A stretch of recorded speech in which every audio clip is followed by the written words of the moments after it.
Bonsoir à tous, ravi de vous retrouver en ce jeudi 23 octobre.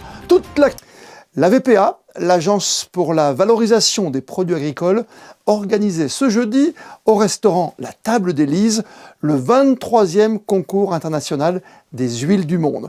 En quoi consiste ce concours? Qui y participe? Voici la réponse dans ce reportage signé Frédéric Elion sur des images de Julien Logier. Grande première à Monaco après 2 rendez-vous autour du café. L'AFPA, l'Agence pour la valorisation des produits agricoles, organisait à la Table d'Élise un concours international des huiles du monde.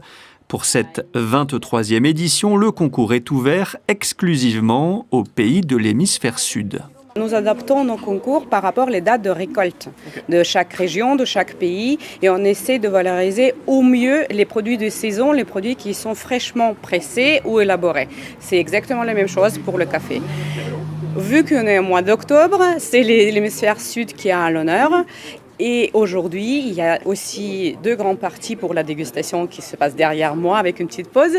C'est les huiles d'olive et les huiles, d'autres huiles comme les huiles de noix, des fruits, etc.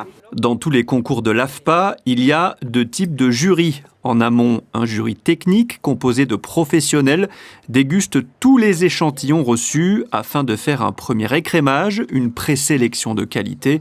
Entre alors en scène, le jour du concours, le jury gastronomique composé de chefs et restaurateurs qui vient compléter la note du jury technique. On va d'abord juger une huile en la sentant, puisqu'on a les arômes qui montent. Donc le premier, ça va être le nez. Donc on va déjà se créer un imaginaire autour de cette huile qu'on ressent.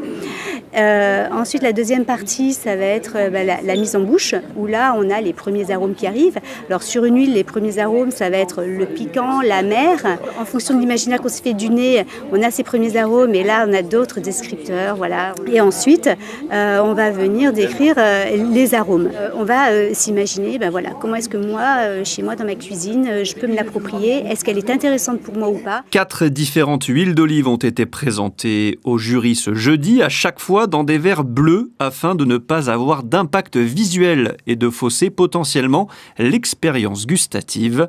Après chaque dégustation, les membres du jury échangent entre eux et évoquent leurs préférences. J'ai un petit faible pour la numéro 2. Alors le seul petit frustration qu'on a dans ce genre de concours, c'est qu'après, à l'issue de ce concours, on ne sait pas quelles sont les origines des huiles qu'on a. Après, je peux comprendre pour la confidentialité, etc. Mais c'est une petite frustration. Donc j'ai beaucoup aimé la seconde pour ce côté, effectivement, artichaut, amande, feuilles de tomate, donc ce côté un peu herbacé, fruits verts. Donc c'est vraiment très, très agréable. La remise officielle des prix de ce concours aura lieu le mardi 2 décembre à l'ambassade du Pérou à Paris.